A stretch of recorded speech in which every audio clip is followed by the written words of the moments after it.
Así que aprovechar a full toda esta actividad académica, que por supuesto es un honor tener a gente que está hace bastante tiempo en el comité. ¿Que tienen cuántos años ya? 11 años. 11. Así que nada, gracias a los dos. No, bueno. A nosotros nos pareció muy importante. Nosotros de Salud Pública tuvimos la iniciativa de hacer la propuesta al comité para que se haga la actividad por el tema que con el 2017 hicieron ustedes el curso. A nosotros nos pareció muy importante conocer el marco teórico y también conocer algunos temas específicos como lo que son los derechos del paciente. Entonces, y la humanización y la deshumanización también. Entonces nos pareció muy importante todas las herramientas que tienen ustedes como comité y nos parecía que iba a ser muy útil para el presidente. Así que estamos muy agradecidos desde la ciencia y del comité como Expertur. Espero que los chicos puedan aprovechar y no tan solo hacer una clase magistral, sino que pongan en práctica las cosas que vemos de la realidad y mejoremos día a día. Mucho pensar esto, sinceramente lo decimos, poder pensar en una agenda académica programada anual para el residente que recientemente ingresa, que eso también vamos a saberlo el 1 de octubre, seguramente. Antes quizás era lo que militúen, lo que aceptan. Así que por ahí seguir teniendo vinculaciones de este tipo académicas también con ustedes, nos parece gratificante. Sí. Y aprovechar este espacio, lógicamente, del seminario para formación de los viste que el Comité de Bioética, una de las funciones que tiene es la función educativa, que es la difusión de la perspectiva bioética. Así que también para nosotros es muy importante que ustedes hayan demandado esta capacitación, ¿no? Porque, bueno, aunque es bastante breve, digamos, hay montones de temas de bioética para profundizar, que esa es otra cuestión. Pueden surgir a lo mejor por iniciativa de ustedes algunos temas puntuales que les estén preocupando y podemos tratar de profundizar en eso. La cuestión es, además, que es interesante que ustedes que se están formando en algún momento, si les interesa, pueden formar parte del comité. Nosotros le comentamos hace un ratito a Jesús, no somos muchas en este momento, somos 9 personas y además somos todas mujeres, salvo Claudia que es joven y nuestra abogada que está a mitad de camino, entre los 45 y los 50, las demás son todas veteranas como yo y no tenemos ningún hombre, ¿no? Que también es para preguntarse por qué no hay ningún hombre. Y aparte lo importante de tener la perspectiva, ¿no es cierto?, diferente desde eso, ¿no? Así que bueno, en nombre de mis compañeras yo les agradezco la convocatoria, les aviso que precisamente como son mujeres grandes, y no era conveniente que nos reuniéramos demasiadas personas acá, ellas van a seguir el seminario con la filmación que va a hacer Claudia, que además va a servir para los compañeros que están en este momento rotando, va a servir para que puedan ver, no se pierdan este primer módulo. El Comité de Bioética surgió a raíz de un conflicto que hubo hace muchos años, hace más de 11 años, como 15 años, con un pacientito que tuvo el hospital muchos años internado en estado vegetativo permanente. Y que bueno, fue un caso que tuvo difusión a nivel nacional, la cuestión de si se proseguía sosteniendo esa vida con recursos artificiales de sostenimiento de las funciones vitales o si se lo desconectaba del respirador y se lo desconectaba de la alimentación que se le estaba proporcionando. Y bueno, a raíz de eso, la ministra de Salud en ese momento generó para toda la provincia una capacitación que duró todo un año en cada una de las ciudades más importantes y así fue que empezaron a surgir los comités en la provincia. En este momento somos el segundo comité que funciona, en Comodoro hay uno también. Bueno, en Comodoro yo quiero aclarar que, bueno, primero este es el Comité de Bioética y nuestro organigrama dice que tenemos dependencia del área programática norte. No es un comité hospitalario en sí que depende del director del hospital, sino del área programática norte porque nos pareció pertinente esa dependencia, ya que nos permite llegar a los hospitales rurales y poder recibir casos o situaciones o poder hacer como actividades más amplias. Entonces nuestra dependencia es del área programática norte y es un comité más bien de tipo clínico consultivo que también tiene tareas de educación. Pero tenemos un subcomité de ética de la investigación porque se han dado muchos protocolos de investigación que necesitan aval bioético. Ustedes deben saber que toda investigación que se hace en personas humanas, en personas, necesita un aval bioético. Y no solamente del hospital, sino que también del CENPAT y de otras localidades de Esquel, de La Meseta, de Trelew, nos estuvieron llegando protocolos para analizar, así que para dar respuesta a eso tuvimos que conformar un subcomité de ética de la investigación que estaría como integrado dentro del comité de bioética del área programática norte. Entonces, bueno, somos nosotras, somos 9, en este momento Carmen Cid es nuestra coordinadora. Yo estuve por muchos años en la función de secretaria, pero pasé a ser coordinadora asociada recientemente porque tuvimos elecciones. Y como decía Carmen, somos pocas y hay bastante trabajo, sobre todo imagínense con todo esto de la pandemia. El año pasado estuvimos trabajando mucho por distintos asuntos relacionados a la pandemia. Y bueno, y creemos que esta es una instancia de sembrar una semilla para que quizás alguno de ustedes más adelante se plantee seriamente formar parte de nuestro comité y poder trabajar con nosotras, y digo nosotras porque somos todas mujeres, y poder sostener para mí no es solamente un enfoque bioético, sino tiene que ver con una forma de ver el mundo que atraviesa todo, desde la forma de vivir individual hasta la forma de estar y de ser. Entonces, bueno, les damos la bienvenida y la idea es, bueno, en el transcurso de 4 encuentros que se lleven lo más básico de la bioética. Recién nos lamentábamos que la ética de la investigación va a quedar afuera.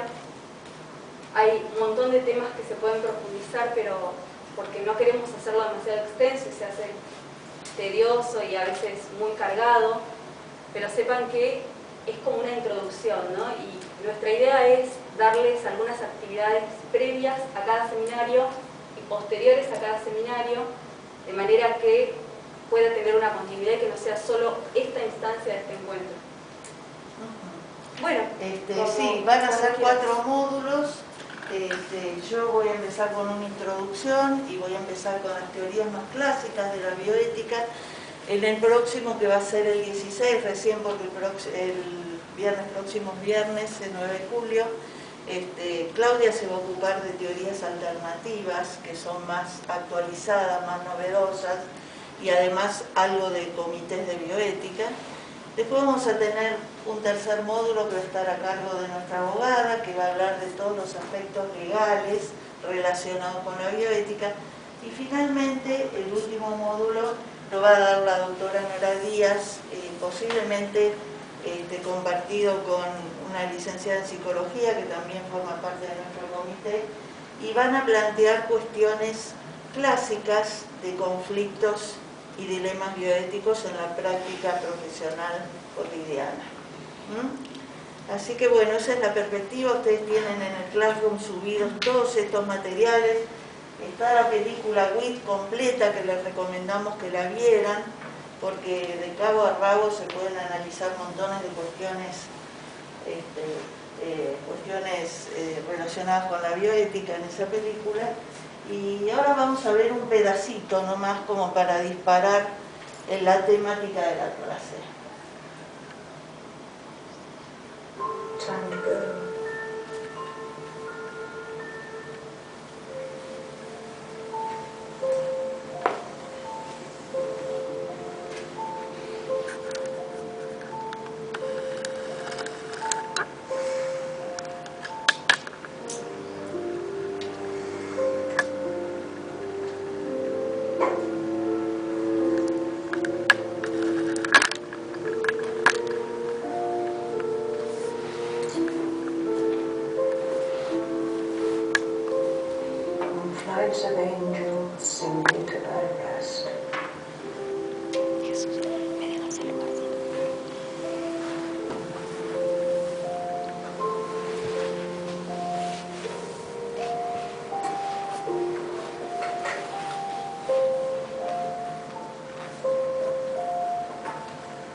Brian, how you feeling today?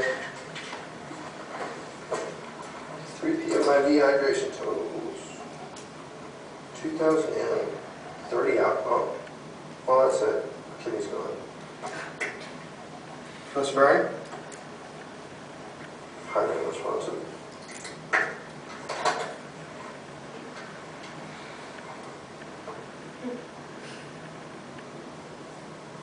Wait a second.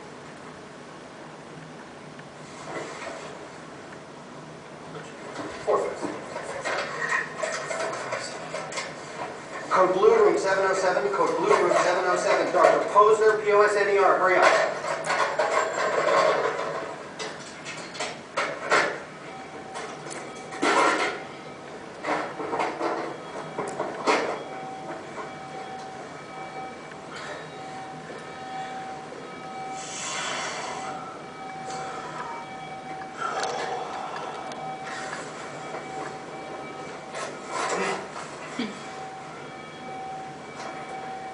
Carmen.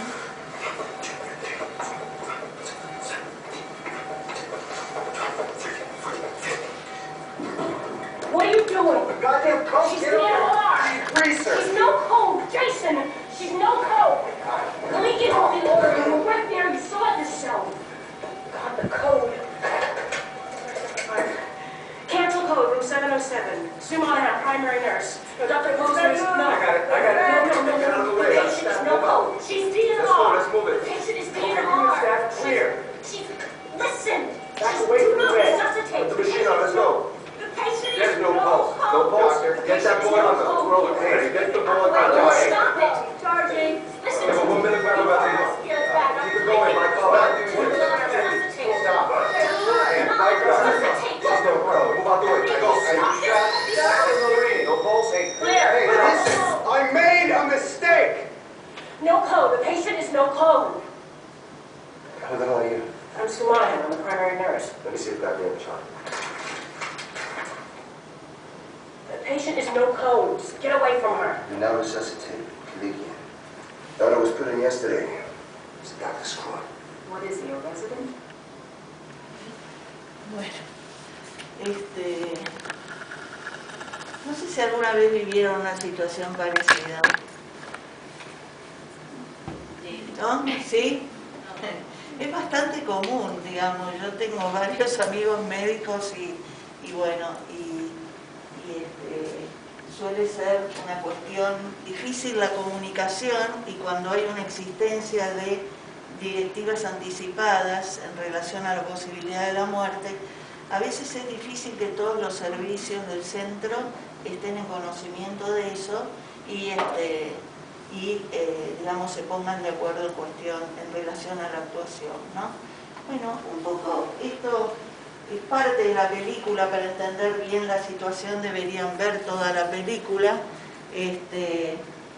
pero lo que yo quería es justamente plantearles algunas preguntitas sobre esto y que ustedes me dieran la opinión, lo que saben. Quisiera, por ejemplo, saber si ustedes se imaginan por qué yo traje esto en relación, este fragmento en relación con la bioética. Muy brevemente y muy así sencillamente, lo primero que se les ocurra por la cabeza. Después me gustaría saber qué cuestiones a ustedes les parecen conflictivas de esta escena, digamos. Y finalmente, saber un poquito si ustedes en su formación de grado han tenido alguna aproximación a través de alguna de las asignaturas que forman parte de la carrera a las cuestiones bioéticas. Bueno, ¿quién se anima? Con la primera, ¿por qué habré traído yo este fragmento? Más que nada por esto de la decisión de no reanimar, digamos, a una persona y el conflicto que solamente habrá traído cuando se puso la idea de decir el paciente tiene derecho a decir no me reanimen. Porque justamente los médicos salvamos vidas y esto de decir, bueno, pero este paciente no porque él no quiere. Claro. Eso calculo que es muy difícil de incorporar esta posición. Y se da muchos casos. Tengo un amigo, por ejemplo, que es médico clínico, que tenía un paciente con un cáncer terminal, con directivas anticipadas ante escribano, etcétera, etcétera, Sin embargo, el paciente se descompensa en el momento en que el médico estaba de vacaciones y llega a la guardia de la institución donde siempre se había atendido y lo reaniman, le ponen respirador, lo intuban, digamos, todo lo que no había que hacer es lo que se hace, ¿no? Así que sí. ¿Alguna otra cosa que se les ocurra? ¿Alguna?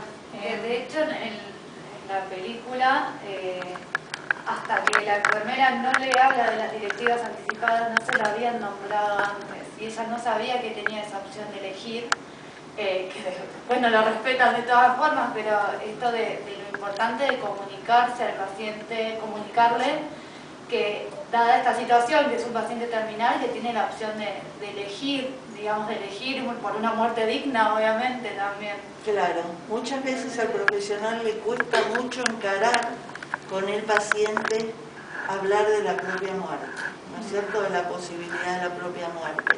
Aparte hay un mandato tan fuerte sobre los equipos de salud de promover la vida y respetar la vida, que a veces es más fuerte que, digamos, las actuaciones conscientes, ¿no? O sea, surgen estas situaciones. Este residente que en la película es auxiliar de una investigación de un prestigioso investigador, estaba al tanto de esto. Sin embargo, es tan fuerte esta cuestión rutinaria de, digamos, apelar a siempre agotar todas las instancias de conservar la vida, y además para él es tan importante la investigación que de alguna manera le hacen olvidar esta cuestión de la directiva que sí existía, estaba consignada, etcétera, etcétera.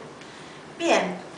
Otra de las cosas que por ahí también marca en la película es esto del cuidado humanizado, ¿no? El hecho de escuchar a la paciente o al compartir algo, un momento, no sé, por ejemplo, el momento en que compartían el helado, sí, es algo tan particular también, que bueno, que hay que estar abierto para una situación así, pero habla de eso, ¿no?, del cuidado humanizado.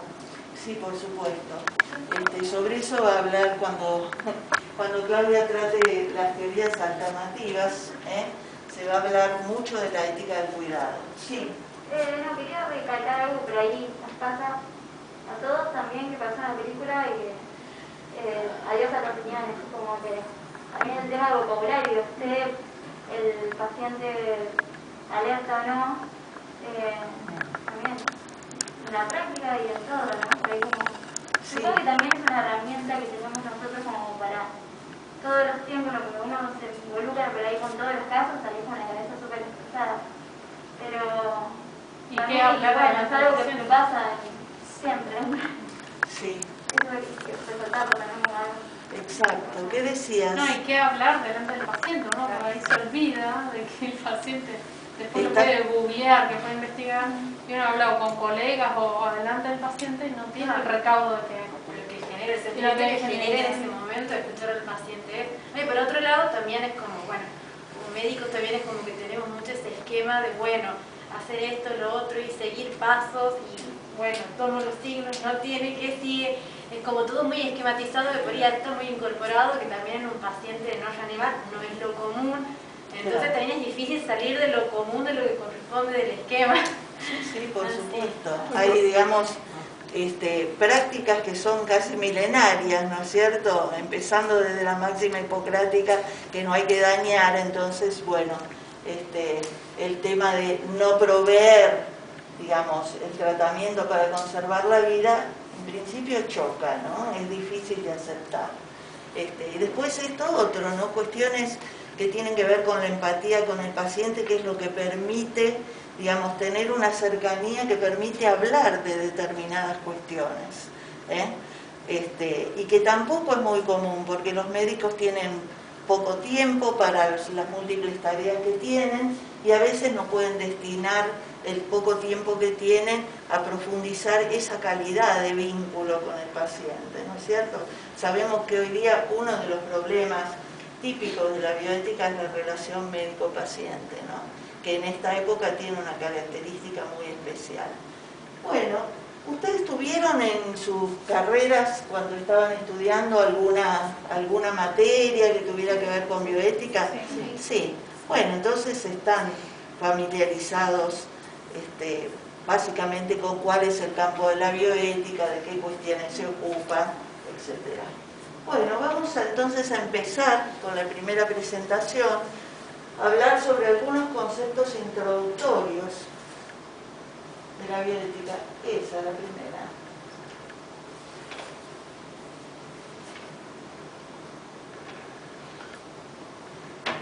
Bien, la paso por acá, ¿no? Bueno, ¿qué es la bioética? Es lo primero que tendríamos que preguntarnos. La primera respuesta es que la ética es una parte de la filosofía, ¿no es cierto? Así como la estética también es una parte de la filosofía que se ocupa de qué es la belleza, dónde está la belleza, cómo se consigue la belleza, con qué criterios se evalúa la belleza. La ética es una parte de la filosofía que trata del bien, o sea, lo que está bien y del fundamento de los valores que una sociedad sostiene. O sea, se interroga sobre qué cosas son las que se deben hacer si queremos actuar correctamente, relacionadas con el bien y con los valores. La filosofía es el conjunto de saberes que buscan establecer de una manera racional los principios más generales que organizan y orientan una sociedad, ¿no es cierto? El conocimiento de la realidad y el sentido de la vida humana, del obrar humano, ¿sí? Bueno, entonces, hemos visto que es la filosofía, que la ética es una parte de la filosofía, y ahora deberíamos preguntarnos qué es un valor para la filosofía y para la ética. El valor es aquella cualidad que tienen algunos bienes que hace que nosotros los consideremos estimables, que deseemos lograr, ¿no es cierto? Esos estados, esos bienes. En general los valores son universales, universales de sentido, quiere decir que confieren a las personas orientaciones generales sobre cómo vivir. La verdad es un valor, la felicidad es un valor, la compasión es un valor. Las distintas sociedades tienen distintos valores que jerarquizan de maneras diferentes, ¿sí? Pero en principio un valor es algo que es deseable y que justifica de alguna manera el sentido de nuestra vida, su búsqueda. Acá tenemos algunas definiciones de la ética dadas por Fernando Lola, que es un bioeticista chileno contemporáneo. Esto fue expresado en 2017 en Colombia, en un congreso. La ética es a la moral como la musicología es a la música. ¿Se entiende? O sea, la musicología es la disciplina que reflexiona sobre la música y los valores que la música contiene. Entonces, la ética es a la moral, vamos a ver ahora que hay diferencias entre ética y moral, como la musicología es a la música. Como convención terminológica hablamos de que la moral en relación con la convivencia de las interacciones entre personas.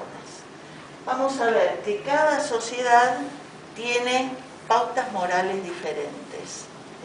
Hay sociedades en las que el incesto no es permitido y otras sociedades en que, por ejemplo, en el antiguo Egipto, en la clase, digamos, de las familias reales, ustedes saben que los faraones se casaban con hermanas para preservar la pureza del linaje, ¿no? O sea, y eso estaba moralmente aceptado por el grupo social de la época. Hablamos de ética como una forma de reflexión que apunta a formular, justificar racionalmente y aplicar principios morales. O sea que la ética reflexiona sobre la moral. ¿Se entiende esto? Vamos a ver ahora cuáles son bien las diferencias. La moral es lo que indica en un grupo social determinado qué es lo que se debe hacer. Decimos que es acrítica y que no juzga. O sea, no se pregunta por qué hacemos lo que todo el mundo dice en nuestro entorno que debemos hacer. Tampoco juzgamos a las personas que no que cumplen las pautas morales vigentes, tampoco las juzgamos, decimos que hacen lo que están teniendo que hacer. Mientras tanto, vemos que la ética se pregunta por qué se debe hacer lo que la moral indica. Fundamenta entonces de alguna manera, busca argumentos para decir que hay un valor detrás de la pauta moral que se sostiene y busca principios, busca explicar por qué detrás de cada pauta moral hay una razón filosófica que la sostiene. Dice Fernando Lolas que bioética, que vamos a ver que es un concepto que en la perspectiva histórica es bastante reciente, muy novedoso, ya que la bioética surge a mediados del siglo XX, dice que la bioética es el uso creativo del diálogo para formular, articular y en lo posible resolver los dilemas que plantean la investigación y la intervención sobre la vida, la salud y el ambiente.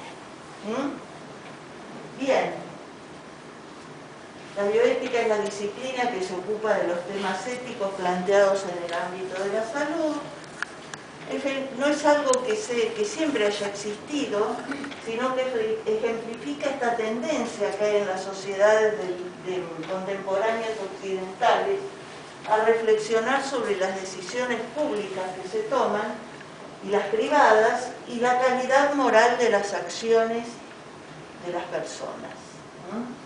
Este tipo de actividad requiere la clarificación de situaciones dilemáticas, o sea, cuando se presenta una situación dilemática es requerido por parte de la bioética el análisis de la situación como para poder entenderla, comprenderla y desmembrarla en sus distintos aspectos, la comprensión de los contextos sociales y culturales en los que surge y la identificación de los supuestos valorativos en las posiciones normativas dominantes, o sea, descubrir cuáles son las normas morales que sostienen determinadas acciones y quiénes pautan esas normas morales. Toda sociedad es diversa y ustedes saben que hay grupos hegemónicos y grupos que no lo son. Las pautas morales en general son establecidas por los grupos hegemónicos o grupos dominantes. La bioética de alguna manera trata de dilucidar qué hay detrás de determinadas pautas y qué otras posiciones son posibles y alternativas, aunque no se contemplen habitualmente. ¿Sí? Cuando hablamos de cualquiera de las profesiones que intervienen y se desempeñan en el ámbito de la salud, decimos que toda profesión implica un saber hacer y un saber estar. El saber es el conocimiento disciplinar que todos ustedes han adquirido a lo largo de su formación. El saber, y que van a seguir adquiriendo porque no terminaron de estudiar, tienen que seguir estudiando toda su vida. El saber hacer es la competencia práctica para cumplir con las tareas que nos tocan, ¿no es cierto? Y el saber estar tiene que ver con la dignidad propia del oficio. El ámbito de la bioética y de la ética es ese ámbito, ¿no? El ámbito del saber estar. El poder desde nuestra posición reflexionar sobre cómo la desempeñamos dignamente y produciendo el mayor bien posible, sosteniendo los valores que consideramos deseables. Bueno, dijimos que la bioética no existió siempre, que ha habido razones históricas que permitieron el surgimiento de la bioética. Básicamente son tres, las que están mencionadas ahí: la medicalización de la vida, las guerras mundiales como evento traumático a nivel global y hechos aberrantes y considerados inaceptables en un determinado momento que antes no habían sido considerados inaceptables. La medicalización de la vida hace referencia a que de repente en un momento la enfermedad deja de ser tratada, la enfermedad y otros eventos vitales como el parto, ¿no es cierto?, o la muerte, deja de ser algo que se realiza en el interior de una familia o en un hogar y empieza a ser objeto de instituciones especializadas para tratarlo, ¿no? Las instituciones de salud. La muerte, por ejemplo, deja de ser un hecho natural, alguien deja de funcionar el corazón y van cediendo, digamos, van dejando de funcionar los distintos órganos y la persona en bastante escaso tiempo está muerta, ¿no es cierto? Pasa de la vida a la muerte. Eso ha dejado de ocurrir en nuestra época, en el contexto, y había empezado a dejar de ocurrir en el momento en que surge la bioética. Bueno, las guerras mundiales constituyeron un campo de innovaciones riquísimo que muchas veces, digamos, tuvieron algo de positivo, se volcaron esas innovaciones al campo de la salud. En primer lugar, los médicos adquirieron muchísima experiencia atendiendo, digamos, cuestiones que tenían que ver con la intervención en los cuerpos a raíz de la guerra. Después hubo muchas innovaciones tecnológicas de orden bélico, digamos, la creación de armamentos, la creación de medios de transporte, de comunicaciones, etcétera, etcétera, que una vez acabado la guerra empezaron a digamos, redireccionarse al campo de la salud. Y fueron los estudios y las innovaciones que se habían alcanzado bastante rápidamente pudieron readaptarse a un campo totalmente novedoso, donde podían ser desempeñadas. Y finalmente aparece ahí el principio del doble efecto. El principio del doble efecto es un principio que establece el Papa Pío XII, contemporáneo de la Segunda Guerra Mundial, donde por primera vez se admite que es posible causar un daño menor para lograr un daño mayor. Un objetivo o ¿cómo? Un beneficio, sí. Un beneficio, claro. Gente. Para buscar, digamos, resolver una situación y producir un bien, es aceptable, empieza a ser aceptable que hay situaciones en donde debemos infligir un daño menor. Eso también es una novedad, porque la Iglesia Católica hasta el momento se manejaba con la creencia o el principio de que, bueno, había que aceptar lo que Dios determinaba para cada uno de nosotros, ¿no es cierto? Y si una persona tratada no se curaba, es porque Dios deseaba o determinaba que su vida iba a terminar, ¿no es cierto? Acá el Papa reconoce de alguna manera que los médicos pueden intervenir incluso causando un daño menor, ¿no? Para lograr un bien. Hechos aberrantes que consideramos inaceptables. Durante el juicio de Nuremberg se pusieron en evidencia montones de experimentos que los nazis habían hecho en la Alemania nazi. Clásicamente se conocen las intervenciones sobre la comunidad judía, ¿no es cierto? Pero también prisioneros de guerra y también otras minorías como homosexuales o gitanos, minorías étnicas como los gitanos, eran considerados por los jerarcas nazis y por la ideología nazi como vidas carentes de valor vital, de alguna manera inferiores, ¿no es cierto?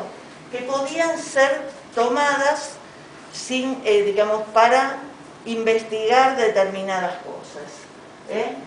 No solo fueron los nazis, a raíz de eso hubo un momento que Henry Bishop, que es un bioeticista americano conocido, publicó en el New England Journal un artículo donde hablaba de investigaciones que eran muy prestigiosas en su tiempo en los Estados Unidos y que sin embargo desde su punto de vista no respetaban la dignidad humana. Ahora vamos a ver algunos de estos. O sea que había experimentos americanos, incluso anteriores a lo de los nazis, que tampoco asumían una posición ética. Bueno, medicalización de la vida. Ahí no sé si alcanzan a leer. La mujer pregunta si hay algún tipo de colágeno que se inyecte para resolver la crisis, el vacío existencial, ¿no es cierto? O sea, enfatiza esta cuestión de que la medicina es capaz de resolver todos los problemas, ¿no? Hasta el día de hoy, ¿no? Yo siempre digo que eso sigue existiendo, porque cuando alguien se muere, lo primero que piensa el común de la gente es quién fue el responsable de una mala praxis, ¿no? No hay una dificultad para aceptar que las personas se mueren en determinado momento por más que se le prodiguen los cuidados que son correctos y necesarios. Y después hay una imagen sobre una terapia intensiva donde, bueno, se observa un paciente que está totalmente asistido por medios de soporte vital, artificiales de soporte vital. Respecto de las innovaciones tecnológicas y las técnicas quirúrgicas, el pulmón de acero derivó de la industria médica, lo que en la Argentina se conoció como pulmotor y que tuvo, por ejemplo, una importancia tremenda en la epidemia de poliomielitis de la década del 50 y del 60, porque salvó vidas de muchísimas personas mediante el sostener la función respiratoria. Las técnicas quirúrgicas a los heridos de guerra también desarrollaron habilidades que los cirujanos no tenían hasta ese momento, y hubo un momento en que hubo que redefinir la muerte. ¿Por qué? Porque con todos estos medios de soporte vital ya no era tan evidente el momento en que el paciente se moría. Vamos a ver que en un determinado momento una comisión de médicos con otros aportes interdisciplinarios, religiosos, filosóficos, dijeron, bueno, una persona está muerta cuando pasan tales y cuales cosas. El principio de doble efecto. Tolera un mal menor para producir un bien. Estamos entre 1950 y 1960. No es que puedo hacer cualquier mal, ¿no es cierto?, alegremente. Digamos, hay condiciones que se deben cumplir. La intención debe ser buena y el efecto malo no debe ser deseado. O sea, no tiene que guiarme el deseo de librarme de un enemigo para aplicar una técnica, ¿no? Perfecto. El objeto del acto debe ser bueno. La acción en sí debe ser buena, la que finalmente prime. Y el beneficio debe ser lo suficientemente serio, debe tener el volumen relevante y considerado como para justificar la acción que va a provocar el daño. ¿Sí? Hechos aberrantes, vamos a ver algunas de las cosas.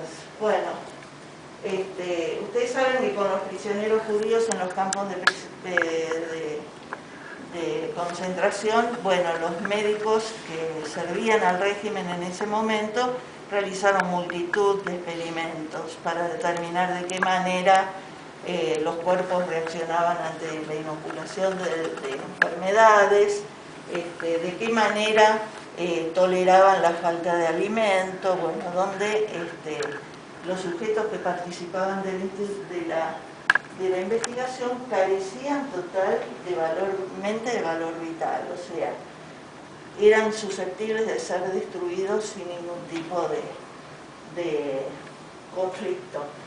Pero también, por ejemplo, con prisioneros rusos que hicieron los nazis durante la guerra, se experimentó para ver, por ejemplo, cuánto tiempo aguantaban sumergidos en agua helada, con el fin de determinar en sus propios marinos hasta qué momento valía la pena intentar rescatarlos de una caída al agua, ¿no es cierto? En medio del conflicto bélico hay soldados marinos que, bueno, caen al agua por las razones propias del evento, ¿no? Bueno, de esta manera, al analizar la tolerancia que tenían los prisioneros rusos antes de morirse en el agua helada, ellos estipulaban hasta qué momento valía la pena intentar rescatar a sus propios soldados, ¿no? Así es como se conocen los principios de la hipotermia y el tiempo en que el ser humano deja de poder recuperarse de una baja temperatura. Claro. Por eso es que Carmen decía que las guerras mundiales fueron ricas en este sentido de usaron a las personas al tal extremo que fuera de ese contexto no hubiera sido posible. Claro. Algo parecido ocurrió en nuestro país durante la última dictadura, donde ustedes todos saben que hubo médicos que presenciaban y asesoraban en las sesiones de tortura para evitar que los prisioneros murieran antes de tiempo, y pudiera extraerse de ellos la mayor información posible. También aquellos que experimentaron con narcóticos que después posibilitaron, por ejemplo, los vuelos de la muerte. O sea, piensen que de 1950 estamos pasando a más allá de 1970, ¿no es cierto? Sin embargo, vamos a ver como, por ejemplo, en el experimento de Tuskegee que realizaron los americanos, que comenzó en 1932 y duró hasta más allá de 1970, también hubo aberraciones que hoy no serían aceptables. El experimento de Tuskegee fue un experimento que se realizó en el sur de Estados Unidos, en el estado de Alabama, en un pueblo que se llamaba Tuskegee, justamente se llama, donde se intentó estudiar la evolución natural de la sífilis sobre una muestra de individuos de raza negra. Esos individuos, a los fines de ver cómo la enfermedad se iba desarrollando, no se les proporcionó ningún tipo de medicación. Incluso cuando en el medio de todo ese periodo se descubrió la penicilina, que resultó ser un fármaco que era exitoso para el tratamiento de la sífilis. Tampoco se les proveyó, y ya había pasado los juicios de Nuremberg, ya estaba el código de Nuremberg, ¿no? O sea que a veces no tenemos que espantarnos tanto de los nazis, sí hay que espantarse, pero digamos también tenemos que espantarnos de otras cosas, ¿no? Perfecto. Entonces, en eso consistió el experimento de Tuskegee y fue uno de los experimentos que Henry Beecher en el New England Journal tomó en cuenta para poner en evidencia la barbaridad que se estaba haciendo, ¿no? En un país que teóricamente era democrático. También hubo otros, en 1963 en un hospital de la comunidad judía se inyectaron células tumorales a pacientes ancianos para ver si el cáncer se podía contagiar. Bueno, el experimento no causó daño porque el cáncer no se reproduce de esa manera, pero lo que subyace en esa postura es que los ancianos son seres que no tienen el mismo valor vital o tienen menor dignidad que el resto de las personas. Y luego Willowbrook es otro de los ejemplos, una escuela vinculada a un hospital de Nueva York, experimento que se desarrolló en 1965 a 1971 y que costó muchísimo desarmar. Era una escuela donde asistían a niños discapacitados, fundamentalmente niños Down, ¿no? Bueno, esa escuela, que era una escuela estatal,